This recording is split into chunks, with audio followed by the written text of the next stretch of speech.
This is The Baseline, discussing the hot button topics of the NBA. Welcome, everybody. You're tuned to The Baseline. Cali, Warren Shaw, discussing the hot button topics of the NBA. NBA season officially on the books. And so much good stuff is happening in the league, man. Almost have me getting all worked up about it, man. But I can't go over all of it by myself. You know I got to do it with my right-hand man, 50 grand. www.shawsports.net, Big Kahuna PNC, my brother from another mother, Mr. Warren Shaw, repping out of Fort Lauderdale, Florida. Holla back at me, Mr. Shaw. How long has our bromance of talking about the NBA been going on, man? We've been doing this for a minute, haven't we? Yeah, I think this is season 6 for us, my dude. Like I don't know, it's been a long journey, but a great journey. And we've come a long way, and we couldn't do it without the fans and listeners of our show who've helped us and propelled us and supported us throughout this 6 years plus that we've been in this thing, man. So happy NBA season to you and yours. We are happy to be back in full effect. Got a great show with some amazing content on deck. As always, salute to all the fans and listeners of NBA Baseline. A salute to our social media coordinator, Carl Bullock, doing an amazing job for us, kind of behind the scenes. Can't wait to have him on the show. But man, again, got a great show, so let's jump right into it, homie. Definitely. So in a moment, we have our man, Rafe Bartholomew. He is the co-author, along with Jackie McMullen and Dan Cloris, of the book, Basketball, A Love Story, a great book. He's going to be on board with us to talk a little bit about that book and his shared experiences. And then we're going to break it down, man. The first week of NBA basketball, exciting stuff. So many storylines emanating from this first week. We're going to break it all down for you. So we appreciate each and every single one of you guys for hopping on board with us. As always, we encourage you to catch my man Shaw at Shaw Sports NBA, or get at me at GameFace Lee. The show's Twitter handle at NBA Baseline, available on all the major platforms. You know where to find us, and you know where we are. So we always encourage you to download that platform, plug in your headphones, or dial in with your Bluetooth headphones. Allow us to be your go-to resource discussing all things that are happening in the association. Also featured exclusively on Dash Radio, Nothing But Net Radio. You know where to find us each and every single week. 9 a.m. to get your morning ride started. It's us, Cal Lee, Warren Shaw, giving you the goods, discussing the NBA. You know how we do. You know how we roll. It's time now for the breakdown. Time to break it down to the bone gristle. Time now for the breakdown. Cali, Warren Shaw of the Baseline NBA podcast. And this week on the breakdown, first week impressions of the NBA. I mean, really, the best impression that could be left is the competitiveness that has taken place in this first week of NBA basketball. I mean, you could not have found a more compelling series of games being played. I don't know what kind of, juju sauce Adam Silver and the competition committee and the people who were putting together the schedules were on, but this was probably one of the best opening weeks of NBA basketball I think that we've seen. And then to cap it off with the brawl at the Staples, or the mini brawl at the Staples, I just is absolutely phenomenal. So Shaw, let's actually work backwards for a moment, because I think everybody is fixated and their focus has been on what just recently occurred. LeBron James home opener debut, taking on the Houston Rockets, right? A team that was one game away from probably pulling off one of the greatest upsets last season. A one game away from finding themselves playing in an NBA final, something they haven't seen in almost 2 decades. And then this craziness goes down, right? And we're overshadowed more so the fact that the Los Angeles Lakers lost that game. So now LeBron James has an 0-2 basketball team. When was the last time we ever said something like that? The whole thing has been overshadowed by the craziness that went down between Brandon Ingram, Chris Paul, Rajon Rondo. Absolutely crazy. But again, a nice little icing on what has been an improbable week of NBA basketball competition. Yeah, the league started off on fire, as we kind of knew it would. There was some interesting, takes with it, with LeBron not playing until technically the third night of the season. opens up on Thursday night against the Portland Trailblazers in Portland. And, again, good game. They ended up taking an L there. But I think you look around the league and just some of the great storylines. I mean, I don't know where to start, but I'm going to start with New Orleans. So you're not going to talk about the brawl? I'm going to talk about the brawl, but I'm going to touch on this New Orleans real quick and lead my way into that back to LeBron. I'm just surprised at the Pelicans offense and their ability to score at this clip. They're not going to score 140 plus points a night going into the 82 game stretch here. But that to me, I think has been something that's been very, very eye opening in general. And Anthony Davis being his MVP like self, but onto the other MVP, which we think is pretty much a 2-horse race right now going into season. And LeBron. One thing about the Lakers, they're going to hemorrhage points. They are not going to be able to play defense in any capacity whatsoever. And then that ends up culminating on Saturday evening, primetime game on ESPN. And it's just a weird situation where Harden drives to the lane, gets fouled by Ingram, and for whatever reason, and there was a little, couple things happening before that, but for whatever reason, Harden is like complaining to the referees. He's not complaining about Ingram because he wanted an and one. And Ingram, as he runs by, he kind of brushed Ingram very unintentionally, and Ingram kind of gives him this push and this shove. And that really is what instigated the whole thing. Had that not happened, Chris Paul and Rondo don't end up squaring up, so to speak, and throwing hands and spitting and getting fingers pointed in faces if Ingram doesn't do what he does and overreacts to Harden looking for a foul call. Well, so, but but we got the suspensions out now. So listen, and we'll kind of get to the suspensions part in a moment, because I think that's another part that I want to kind of focus on real quickly before we also talk about so much that's happened in this first week of NBA basketball.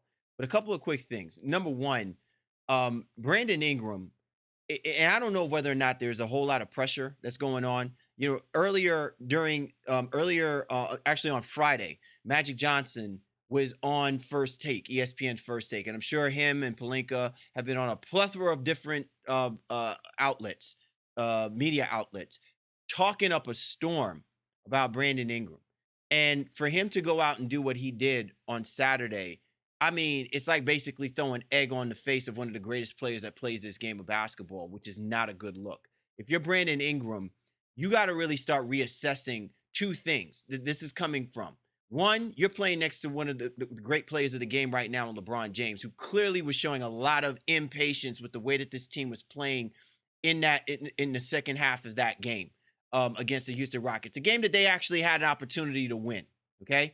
And Brandon Ingram really did nothing for them. His mind was elsewhere. He clearly is a selfish move. It was all about him and whatever he was going through. He was all up, quote unquote, in his feelings. That hurt the Los Angeles Lakers. The other thing that I think really stands out is Chris Paul and Rajon Rondo has been reported that they've never liked each other. And that just really reared its ugly head. What I find most interesting is the way that the fight was separated. LeBron James goes and hugs his boy, and Brandon Ingram is throwing, blows behind the back, of dudes, in defense of Rajon Rondo. And I'm just saying, keep a watchful eye of this, because we talked about how much it was an importance for there to be balance with LeBron James having some veteran play with the young guys that are on this team. And you can clearly see that LeBron is still about taking care of his family, right? The Carmelos and the Chris Pauls. Now, Rajon Rondo, he may respect, but clearly, if things become rough, it won't take long before Rajon Rondo says some things or does some things. And he's going to be in the same position that he found himself in when he was in Chicago. So just watch for that little interesting caveat.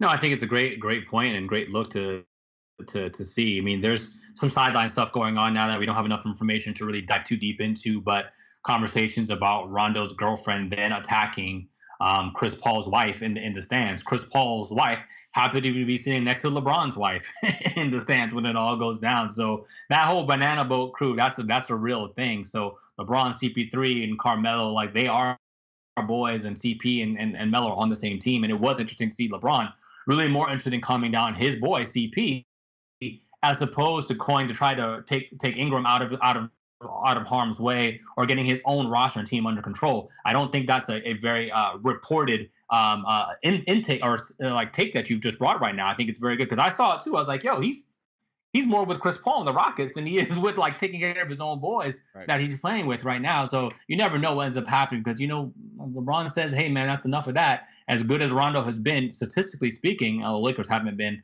defensively.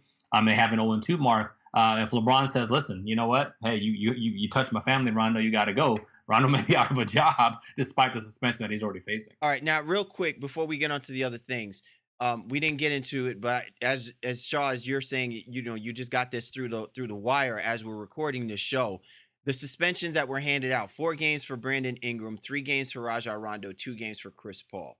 My personal opinion, I don't think that was enough. I think that first of all, Brandon Ingram really should have been suspended maybe 5 or 6 games. Not because of the technical fouls and getting ejected. It's for him actually trying to hit people when they are not looking, right? Like literally throwing punches when nobody was paying attention, right? In a scuffle that they were trying to break up. Now, I get that you're going to throw out suspensions to Rajon. I think Rajon probably should have gotten 4 games because of the fact that they did capture the footage of him spitting, whether it was intentional or incidental, right? He had a little KG moment there, whatever. And Chris Paul for what he did in that scuffle. But as far as I'm concerned, I have a big problem with what Brandon Ingram did. I don't know this guy. I'm not trying to cast aspersions on him like that. But straight up and down, that's punk move what you're doing. Throwing blows when you're not even doing it face-to-face with a dude. You're doing it with people when they have their backs turned. The NBA needs to look out. Listen, we saw this nonsense some years ago, Malice in the Palace. I don't understand why we don't have the same strict laws when guys do things like that. It's one thing when you're fighting mano-a-mano or you're in the midst of the scuffle. When you're throwing blows, you know what I'm saying, when people ain't paying attention, to me, that's a punk move. Yeah, Ingram is my, one of the most improved people that we're looking to see and how he's going to play alongside LeBron and all of that. And, this puts a damper on the season to start off with. And I agree. It's an embarrassment, I think, for the Lakers organization, Pelinka and Magic, who are out here trying to sing his praises, things of that nature. And he really just kind of showed a mentality that he wasn't mature, and whatever was bothering him, eating at him for whatever reason, he took it out in the most negative way you possibly could on the basketball floor. And I agree with you. I'm very surprised that Adam Silver and the NBA didn't give out heavier suspensions, especially at the beginning of the season here. You know how it is. If it's a playoff game, things usually tend to be a little bit lighter. Or if a teams are in the playoff hunt, maybe these things happen. It's the beginning of the season. Go ahead and lay the hammer down and kind of get this out the way. I thought Rondo would get no less than 5 games, and then Ingram would probably get maybe 5 to 7 games as well. The fact that it's 2, 3, and 4. Chris Paul getting 2, Rondo 3, and Ingram with 4. I'm a little surprised at that heavier suspensions weren't levied. All right, you're tuned to The Baseline. Callie Warren Shaw discussing the hot button topics of the NBA. In our segment of the breakdown, we're giving you first week impressions of the NBA. All right, so we've been there, done that, right? Lakers have got a lot of work to do. Rockets, a little bit on scary ground. You can clearly tell that this is a basketball team that's going to be a work in progress. And defensively, it'll be very interesting to see how they go through this stretch of 82 games. This will not be the team that we saw last year that we actually sang praises that Mike D'Antoni figured out a way for these guys to play some semblance of defense. They are going to have a tough road ahead of them. But let's also talk about 2 teams that I do think that people are not giving credit or the balance of respect that's well-deserved that we saw going mano-a-mano, and really has set the tone that we should not take lightly about what's going to happen or what may transpire out of the Eastern Conference. And that's the Boston Celtics and the Toronto Raptors. And look, the Boston Celtics came out impressively knocking off the Philadelphia 76ers in the first game of the season. And then they ran into the claw. And they got bear trapped up in the north, right? And Shaw, you and I were tweeting about this, after the course of the game. For a moment, people forget about whether or not Shaw and I are Celtics fans. It's got nothing to do with it. I think a lot has already been said that we knew that the Boston Celtics were getting way too much pub, way too much hype about them just basically walking in and just snatching the Eastern Conference crown. And the Toronto Raptors put that to a halt very quickly. The Celtics and the Toronto Raptors are going to be a great matchup throughout the course of this regular season. And should they run into each other come playoff time, no doubt it's going to be turned up even further. This was a complete indication about why we were questioning more so about whether or not the Celtics should just outright walk away with the Eastern Conference. Yeah, and again, they proved that they're not going to. Listen, Boston is going to be a great team, and through the first opening week, so to speak, of the games, they handled Philadelphia pretty well at home. Lost in Toronto, then end up struggling, in Knicks, but ended up getting that W as well. I have no doubt still that Boston will be a better team than Toronto by the end of the regular season. But right now, today, as we record our show, within these first couple of weeks of the season here, I think Toronto is a little bit of ahead of them, although they have as many moving parts as Boston does. I just feel like the disparity in talent in Boston is so close together, and it's not as close in Toronto. So like the roles are more clearly defined in Toronto. They know here's what you're going to do, here's what you're going to do, where Boston has a lot of great guys who could potentially be all-stars, so to speak, and they're still kind of jostling, all right, well, when's it going to be my turn? When's it going to be my time? Kyrie hasn't played great basketball to open up this season, and he's really is kind of taking a second seat right now, a back seat to Jason Tatum, who I was worried about wasn't going to be able to live up to the hype, but here he is, leading Boston in scoring and doing everything, getting double-doubles in the whole nine.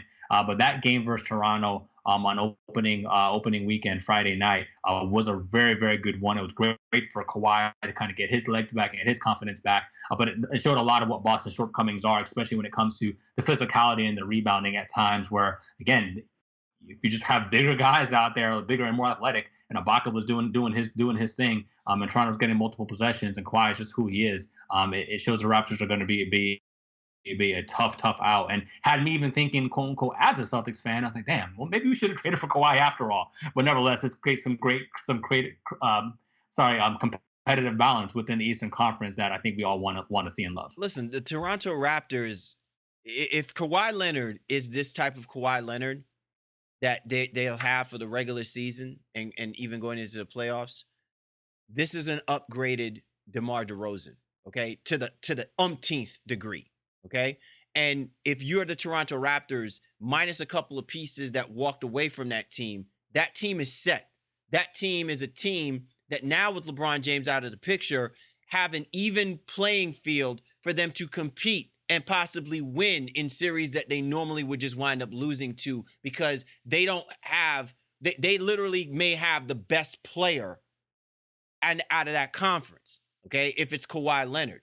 The problem, and you and I, we talked about this, Shaw, is that we're not saying that the Boston Celtics don't have the better team. They have a plethora of talent. But what Brad Stevens does with that talent and how he channels these guys to execute in its most critical moments, I think is what's going to actually have us focusing in on whether or not this is a team destined or this is a team doomed. Okay? Because you can have as much talent as possible, but if the talent does not go out and perform when it's necessary, it means absolutely nothing. And the one thing that we kept questioning about the Celtics is the same thing that we questioned about them last year when they could have won the Eastern Conference against the LeBron James-led Cleveland Cavaliers.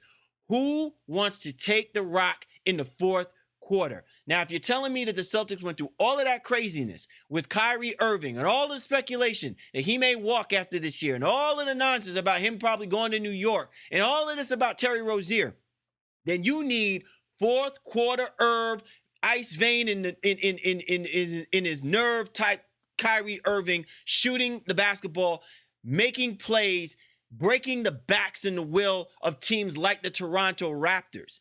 Unless we start seeing that come to fruition, and I know it's really early, but these are some of the signs of things that you want to start seeing of what you saw was missing last year. We don't start seeing that. We're basically going to be talking about how the Boston Celtics are right in the realm of the Toronto Raptors and the Philadelphia 76ers and the Pacers. You're not outwardly saying that the Celtics are far and beyond the best team in the Eastern Conference. And if you're Danny Ainge and Brad Stevens, you can't have that, because this is a team that should dominate this division and essentially should be dominating this conference. Yeah, like I said, I don't disagree. I just feel like it's going to take them more time than a lot of people were expecting. And, Kyrie, for for what it's worth, is he's deferring a little bit. His shot hasn't been there, and Tatum has been the lead guy. But I think you're going to see signs of Kyrie getting back to that, fourth quarter Kai, as you have alluded to, and Uncle Drew and all of that, that the Boston Celtics need. But it's great to be able to have options, so to speak. But those two options need to be on the same page, and then also just need to kind of have it going. So Boston will get there, but it's definitely been a rough start. Look, Boston Celtics fans, I'm sure, want to see Kyrie Irving telling somebody to hold his nuts. Bag of peanuts. Bag of peanuts. All right, let's go ahead and keep things moving, Shaw.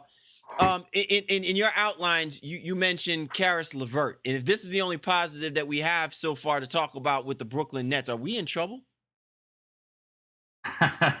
Brooklyn is, 1-2 as we record, but I think Karis LeVert has been definitely a shining star in Brooklyn. D'Angelo Russell struggled a little bit with his shot at the beginning of the year, and I think that's probably to be expected, especially coming off the injuries, et cetera, et cetera. And LeVert getting the plus playing time because DeMar Carroll is out. And I think Allen Crabbe might have missed the first game as well. But I feel like LeVert has just been, hey, I'm going to go out here and I'm going to get these buckets. And I really feel like you have a building block there. And remember, the deadline is come and gone. D'Angelo Russell got no extension. So you really start to wonder now, do the Nets really do build off of LeVert and maybe even Jared Allen as, not cornerstone pieces, but as nice building blocks, to try to attract some of the free agents. And those guys in a more natural complementary role can be really, really good basketball players. But LeVert, to me, he's standing out because I thought he'd be good. And I heard all the hype around him. Like, hey, you need to watch Karis LeVert. He's pretty good. But these first 3 games has been very, very eye-opening for me. I'm very surprised with what he's done. All right, Shaw. Let's go ahead and kind of shape this roundabout. Well, first things first. How impressed are you about the Dallas Mavericks and what they're doing right now and what you've seen so far in the early outset? Well, I mean, they get a nice win, at home the other night, and Luka, after his less than stellar shooting performance in Phoenix, they come back in Dallas and get the W. Still without Harrison Barnes as we recorded. DeAndre Jordan looked pretty good in that game. If you're looking at the early statistics and leaders, JJ Barea is, I think, tied for the league in assists right now at 10.5 assists per game, as we record. So, Dallas definitely pushing the tempo. And they've had an opportunity to do that, in the 2 games that they've played. But this is a team that I think we all knew was going to be much improved. And they still don't have Barnes and they still don't have Nowitzki coming off his role off the bench, which everyone thinks he's going to do. So I think Dallas is going to be pretty good this year. And Luka seems like the real deal. All right. So speaking of Luka and him being the real deal, rookie watch, right? Already in week 1. DeAndre Ayton, very impressive showing in his opener as a Phoenix Sun. Trae Young, he was balling. Jaren Jackson actually looked pretty decent as well, too. Who impressed you the most out of these guys, Shaw? And I guess it's kind of to the way that we were doing our awards predictions. I usually say that while it comes down to, who's going to help their basketball team look like the team of promise, a lot of these guys have great opportunities to post some really tremendous numbers, especially in the early outset of the season, given some of the key injuries of some great players already that are not playing in the NBA right now. Yeah, I mean, I think the 3 guys that we said would be in the hunts for Rookie of the Year, like all have done justice, so to speak. Ayton didn't have a great second game. I think he's bothered by an ankle injury, but that first game, damn the double-double. The man had 6 assists, and I was just like, how did he manage that?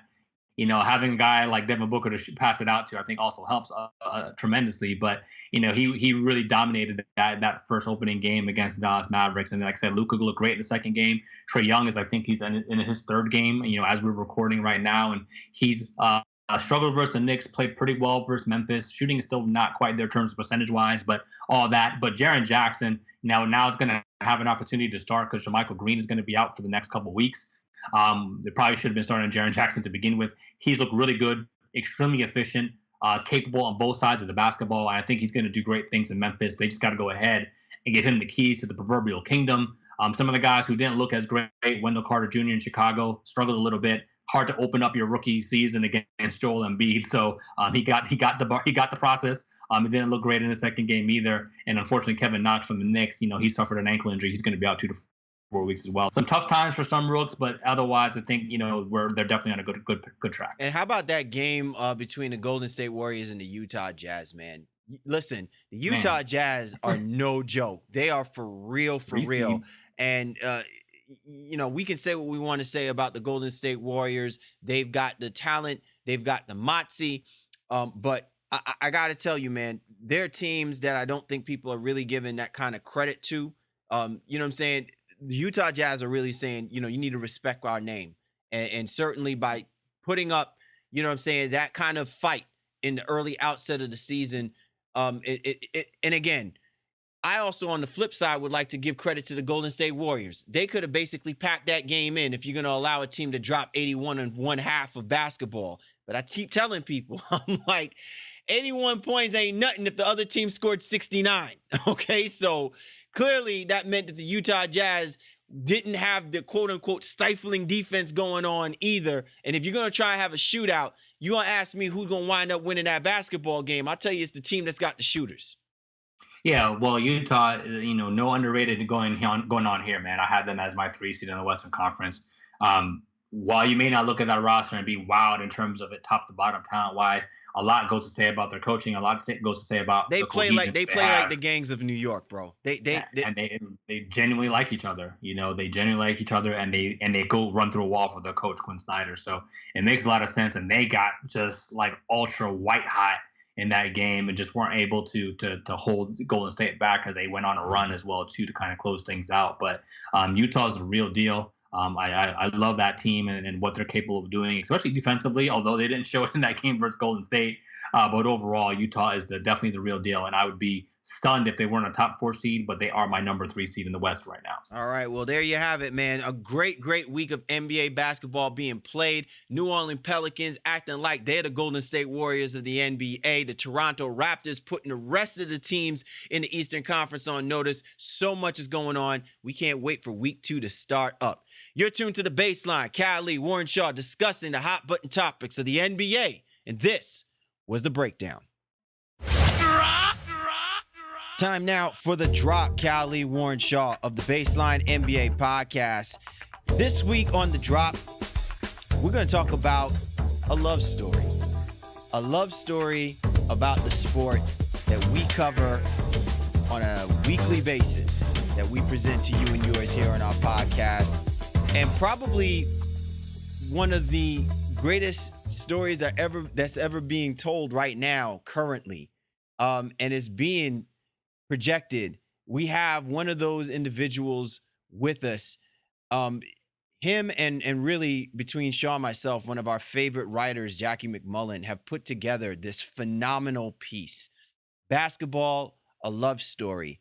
And with us, we have one of the co-authors who has helped put together this beautiful storyline about how the game of basketball is interpreted, how it's viewed, how it's vividly appreciated, not just by people who write about it, but the people who have lived through it, who have played through it.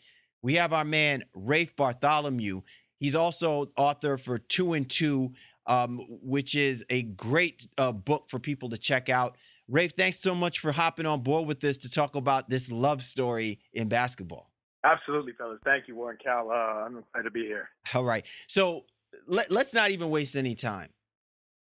I need to, and our listeners need to understand how the game of basketball not just became this fruition of a book, but how did this become a love story that you needed to tell, and where basketball centered itself in all of this?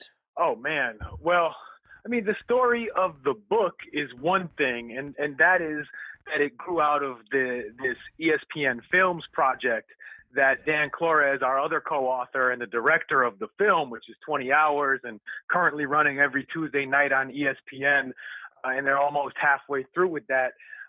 It started with that film, and that film obviously is this sort of epic look at basketball history, mostly focused on the NBA, but really, about all levels of the sport and everyone who plays the sport and what it means to him. And he has this idea that the love of the game, the passion for the sport is what binds us all, whether you are someone on the level of an NBA player, whether you're Jerry West, Oscar Robertson, LeBron James, Kevin Durant, or if you are a guy who played at the high school level, or if you're just somebody who loves the game and is a fan, that somewhere along the lines you had an experience that kind of converted you into the church, made you love this sport.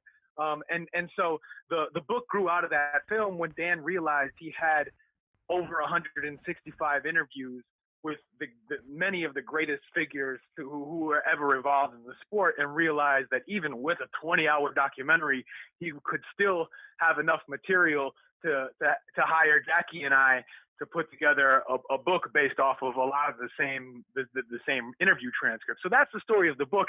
If we're talking about personally, the love of the game and the role it's played in my life, God, I mean, it really is the one, basketball is the one thing that I've brought with me everywhere I've lived, and this kind of propelled me in everything I've done. I fell in love with the game partly because I happened to grow up in New York City in the like early 90s. And when everyone played, I mean, still to some degree in the city, everyone plays, although, as I get older, I have a little bit of that disease where you look around and you're like, man, it's not the same anymore. But, so partly growing up there, my father had played in high school and college and brought me to the gym early.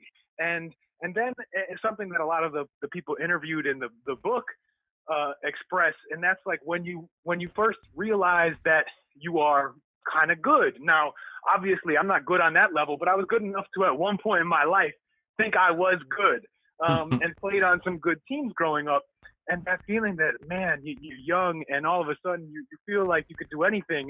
When you're on the court, you're winning games, and it just grows and grows and grows from there. And I got to the point where I'm one of those folks who I don't feel right if I don't get onto a court and either get up shots or get a little bit of run in a few times a week. Like it affects my mood. So I definitely, and working on this book, getting to read the words of people like Larry Brown and Nolan Richardson and all these great coaches and players kind of express that same love. I mean, obviously, you kind of know that they must feel it, but to read it and see it coming out of their mouths, it's a powerful thing. So, how did your relationship initially form, even with Dan and Jackie? Have you guys worked on previous projects together? In essence, how did you get pegged to be part of a project this amazing, this dope, and this big in general, based on your relationship with him? Right. So I actually came to it from my previous job. I had been an editor at the website Grantland, the ESPN website. Mm-hmm. And around the time that Dan was putting together these interviews and it was dawning on him that he also wanted to do a book, I think that, Bill Simmons, who was the editor-in-chief of Grantland, was talking to Dan at that point in time, and Dan mentioned this idea to him. And Dan and Simmons recommended me as someone who would be good to work on the book with him. And then because Dan already had a relationship with Jackie, and it would, as much as proud as I would have been to be the only person going through all those transcripts and reading thousands and thousands of pages and trying to shape it, I'm very grateful and very lucky that we ended up getting to work with Jackie as well, because it ended up being a really great, a dream for me as someone who has been reading her work for, like anybody else who follows basketball. Just, she's a legend. She literally is a Hall of Famer. So the opportunity to work together with her, and also the way we really complemented each other working on the book, because Jackie has always been a writer first, and I've done writing. I've written books and written stories for Grantland, but was also an editor there, and was sort of comfortable on that side of things, and had worked on previous oral history format kind of big stories over there. So and Jackie brought this amazing, of course, institutional knowledge of the league and having covered so many of the people in the book firsthand. So between, sort of the editorial things I was bringing and her experience and just knowledge of the game, it came together perfectly. Rafe Bartholomew joining us here on the Baseline NBA podcast, 1/3 of this phenomenal book, Basketball: A Love Story, also co-authored by Jackie McMullen and Dan Flores. Rafe, one of the things that really intrigues me, especially about this book, is the plethora of people who have input in reference to the way that they are talking about basketball, and it's almost like this well thought out, uh, sh- you know, Shakespearean theateresque view, that's taking a singular topic and expounding it in so many different places and so many different levels, and is tapping into so many human emotions that I think we naturally go through that we didn't think that even basketball can explicably or inexplicably bring out of us. And it's remarkable because when you read the quotes that are being provided, it's coming from people and places that even if you loathe them, like a Boston Celtic to a Los Angeles Laker, it's phenomenal how their words resonate from that viewpoint. What is it about this? What was it that, as you were going through the research, the discussions, the capturing, the putting together of this book, what is it that resonated about this that you didn't realize or interpret it the first go around? That this second time around, after you look at this, you say, "Oh my God, I didn't even know this was occurring or this was going on."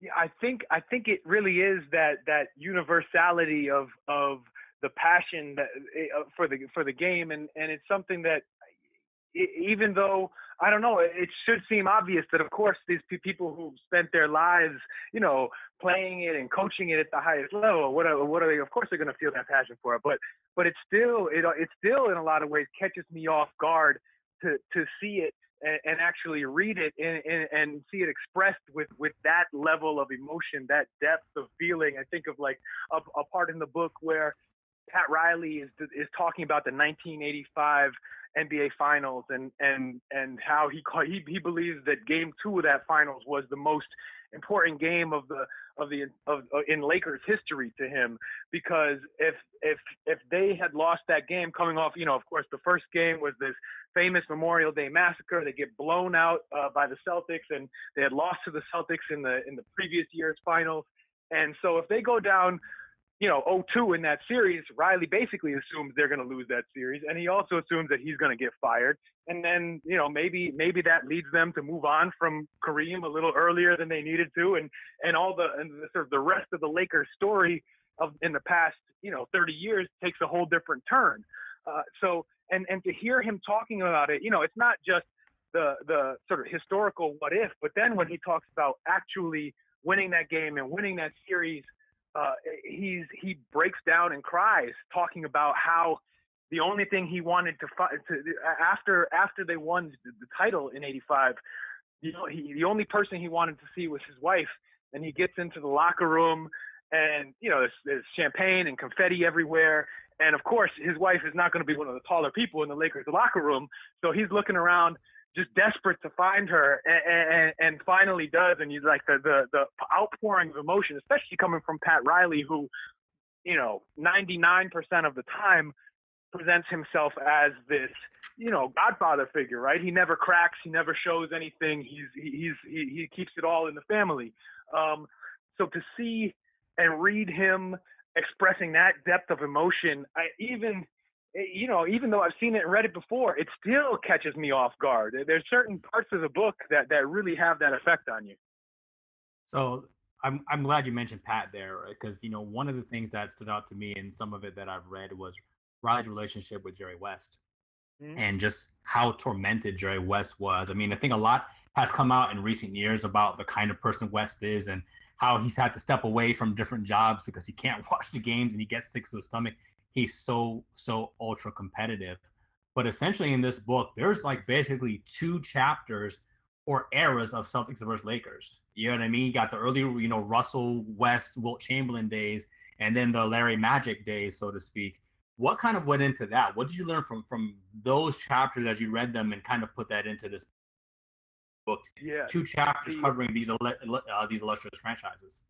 Right, right. So I agree with you that some of the stories guys tell about playing with Jerry West and just what he went through and learning, as we have in recent years, sort of about his personality and how hard he takes losing. You think about what of all the people in the world that could have happened to, going and playing the Celtics losing to the Celtics like 7 times in his career before they finally got a championship against the Knicks, a couple of years later. Of all people, and Riley even has a quote about it, saying that like it's just the kind of torture that must have been for Jerry West to deal with that is almost impossible to imagine, and that he kept coming back despite going through that year after year. And Jerry West has a line about it's like getting all the way up to the store and you see the toy you want in the window and you can never grab it because someone else gets it first. So that, I mean, that even and I think that's one of the great things about working on one of these books like this, because as basketball fans and media people, or we love the game and we know a lot about it. We know the basic the outlines of all these stories in most cases. Who won when and who was on these teams at that point in time. We know a couple of the big moments in each of these series, but to hear the players talking about it and to hear them really going through it and mentioning some of those little personal details, it brings it to life in a new way. And I felt that and if that can happen in something as storied as the Lakers-Celtics rivalry, which is pretty much as mythological as things get in NBA history, then it can happen throughout the book on every subject that we look into. Rafe Bartholomew joining us here on the Baseline NBA podcast, co-author of Basketball, A Love Story. Rafe, it's really interesting. Part of the synopsis that you have on your website, and I'm just going to read this verbatim, is it says, it's the story of a Canadian invention that took over America and the world, of a supposed white man sport that became a way for people of color, women, and immigrants to claim a new place in society. And this particular excerpt really stands out to me because normally when we usually get these type of books, they're usually told in autobiographies or biographies.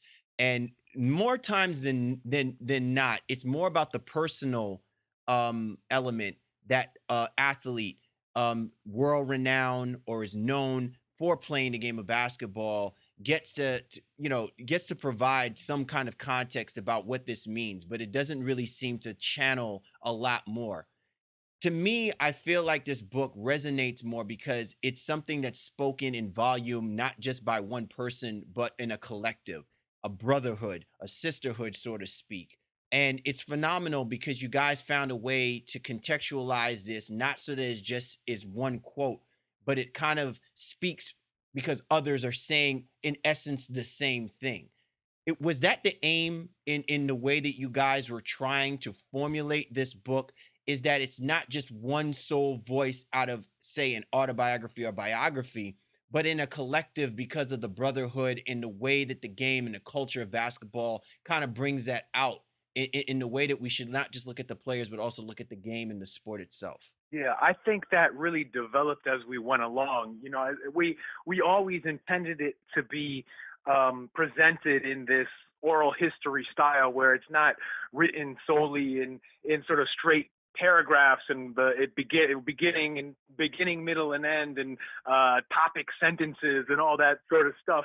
No, there's so many great books written like that, but to us, because we had this just incredible opportunity to use these interviews, this sort of once in a lifetime chance to get the voices of so many of the sport's important figures under one umbrella or one roof, so to speak. it seemed to us like it almost wouldn't do justice to those voices to try and write through it with our own prose, as whether, as much as we might like the sound of our own writing, it's just, you have here, why would you translate what Jerry West is saying if you already can just show him saying it? So there, and as that process grew, went along, we did sort of get the feeling that it was growing into this even bigger than maybe we imagined it would be at the beginning, because, like you said, it's just seeing the similarities, the commonalities between the way that players from different generations and different backgrounds who grew up in different areas, were from Spencer Haywood and Elvin Hayes to New Yorkers, to the Donnie Walsh Irish New York guys of the 60s and 70s, to see the similarities in how people experience the game, and also the differences. It was that it started to take on that powerful, sort of like the greater than the sum of its parts type feeling. Yeah, I have to just, double down on what was just discussed. I think it's just such a great way to portray the sport. And I was talking with Cal off air, just like, listen, you have one take of a story, and then it kind of just folds into another guy's take of it. Yeah, and here's how I saw it. And some of the facts he 100% backs up, and then another guy will say, well, maybe 80% of that was true. And then you go to the other team, and they have a completely different take of kind of that same situation. And to me, it's so brilliant to really watch that. And like you said, to not quench the voice of people who live this era of basketball, this culture of basketball. So again, I just want to give you a kudos to that. And I want to ask you though, and I'm going to ask you another question later on, but my first question here is, what is your favorite chapter of this book? Like I can't remember how many chapters it is, but it really goes from the very beginning, to why people love it, to, Naismith, et cetera, to new ball, new era of small ball with LeBron, et cetera. What's your favorite chapter of everything in there? Oh man, I mean, it's really, really difficult to pick one. I would say, so, I mean, just in terms of what I think the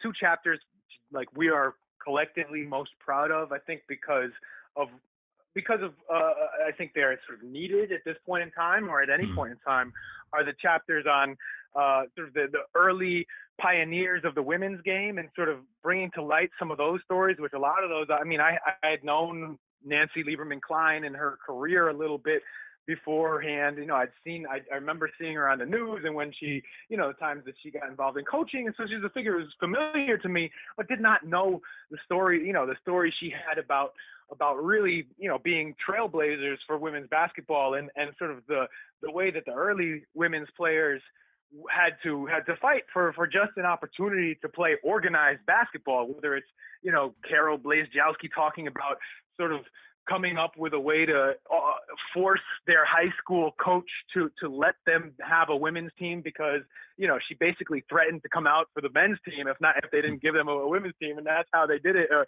stories that Cheryl Miller tells like that. And so to shed some new light on that. And then the other chapter that we feel is enormously important is it comes early in the book, and it's the chapter on the struggles that black players in the 50s, 60s, 70s faced in terms of just the racism they faced all through in all walks of their careers and lives.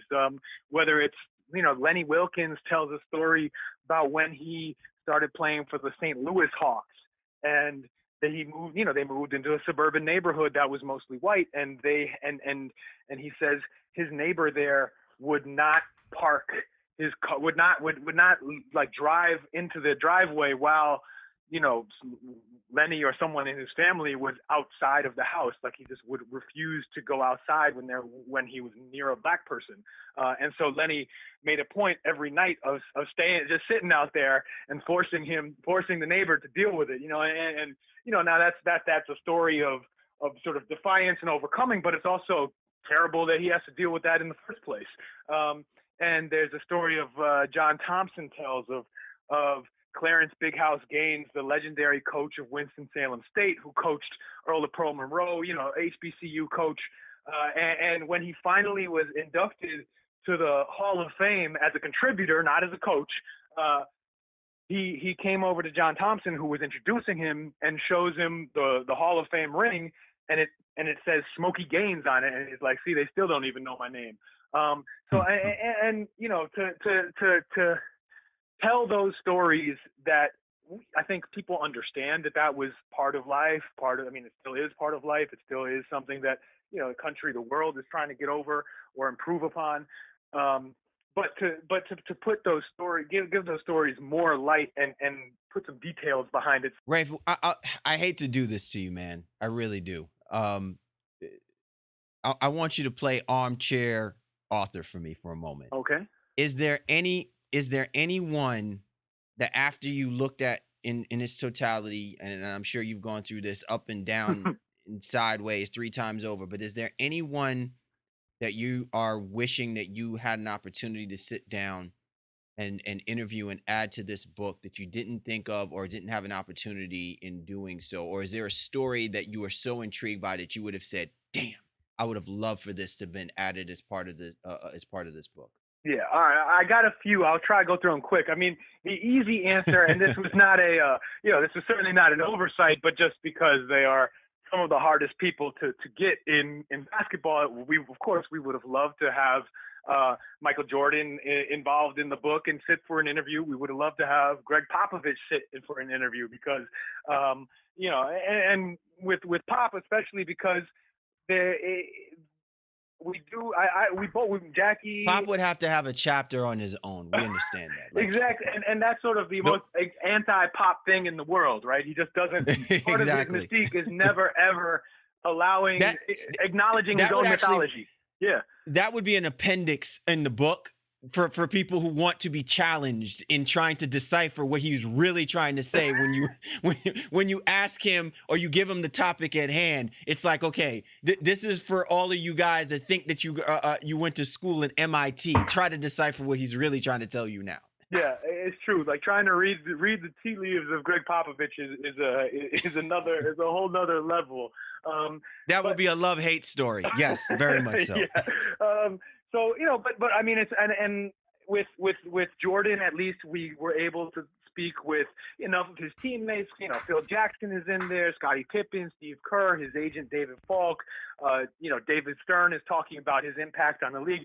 There was enough there to give something we considered really valuable about Jordan's career and impact, despite not having an interview with him. But without Pop, even though we do have a short sort of little sidebar essay about the Spurs, there's not quite. They deserve more, but we weren't able to give it to them because we didn't have the material to do it. So that's both. That's the good and the bad of Pop. That connection exists within the team and within their family, and they're very, very particular about not letting it out. And while that's not great for media, I kind of do respect that. They know what makes it special, and they're very protective over it. So, Rafe, listen, one of the things about this book that I truly enjoyed the most and the documentary itself is that there's no hiding. You guys are pretty much telling it all from all these different accounts, so to speak. And you do cover the racial equality, covering, the betting days with that almost crushed basketball and college game, like specifically, and how the mob was involved and all of those things. Like it really, like, it's not just this fluff piece, so to speak. And that's, I think, what makes it genuine and makes it very, very true. And for those who love the game like we do, it really resonates with us. But again, my final question for you is then, what else can come of this? Basically, like, so Cal asked you all, what didn't you guys get to put in, so to speak? But are there any types of offshoots or secondary projects that can kind of be formed that will complement this book or this documentary maybe in years to come? Right. Well, I certainly am hopeful, to tell you the truth, that we do get an opportunity to sort of use a lot of the unused material and maybe do another version of it, a follow-up, a volume 2. That probably depends on how, what kind of money a publisher thinks they could make off of a book like that. But Jackie and I will tell you in a heartbeat that there is more than enough material to sustain another full book. Maybe not quite as long as this very long one, but honestly, yeah, you could probably get there. I mean, we read all that stuff. There's so much of it, and things that God really killed us to hold back on, just for the sake of producing a book that was of manageable length. You know, I think the publishers tend to get afraid when you tell them, oh yeah, this is only going to be 900 pages, and they're like, oh wait. So, but there's enough there, and I'm certainly hopeful that we get another chance to do it. If not that, I know that Dan Flores has an arrangement with the NBA, because they were so generous in helping him and just helping to set up these interviews and making it clear to players and coaches and people that he wanted to reach out to that the league was behind this. So it was a good idea to sit for these interviews, and that they wanted people to be part of it.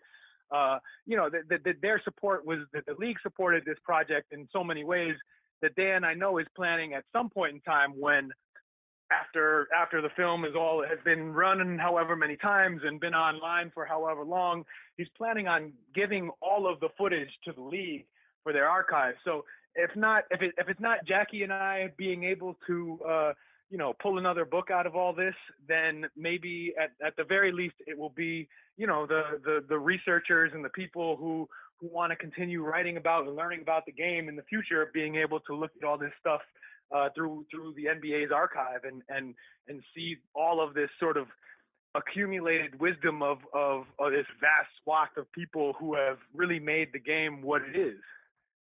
Really quick, final thoughts, Rafe. What do you want people to really come away from with this book?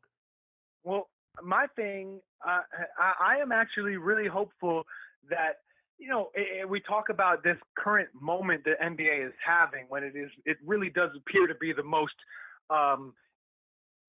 insurgent or growing sport in America and around the world. Maybe, it's great. Like, the fandom is just exploding in so many different ways, and it's linked to social media, and it's linked to all this technology, and it's linked to the way that players can market themselves and also just share their lives with fans in ways that are making the game more popular than ever.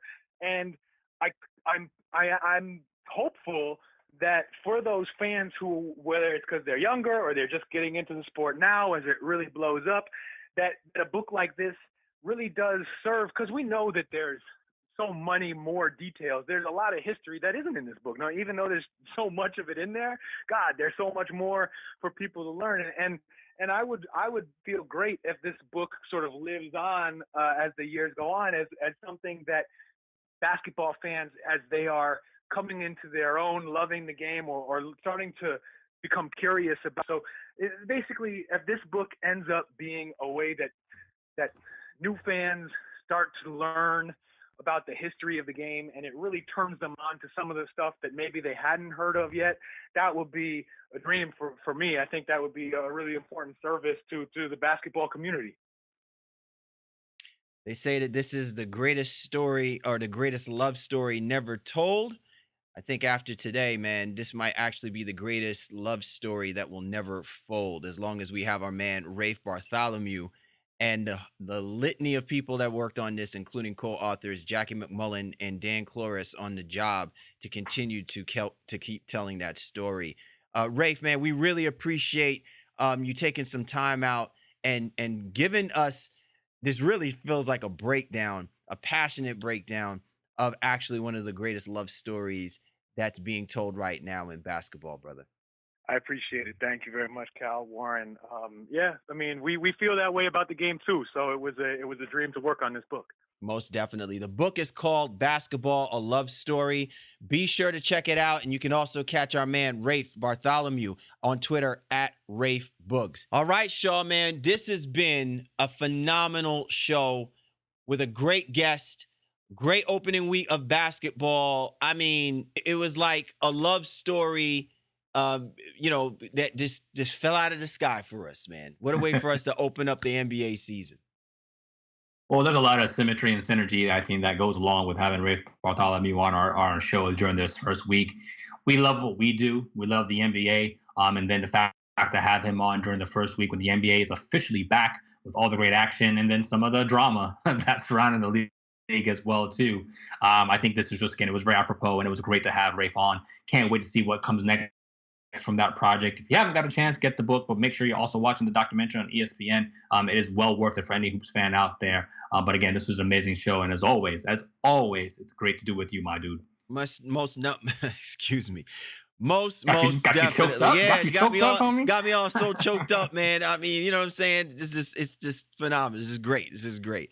Once again, we'd like to thank our man Rafe Bartholomew for hopping on board with us, co-author of the book Basketball: A Love Story. If you don't know, now you know, and you definitely need to go check this book out.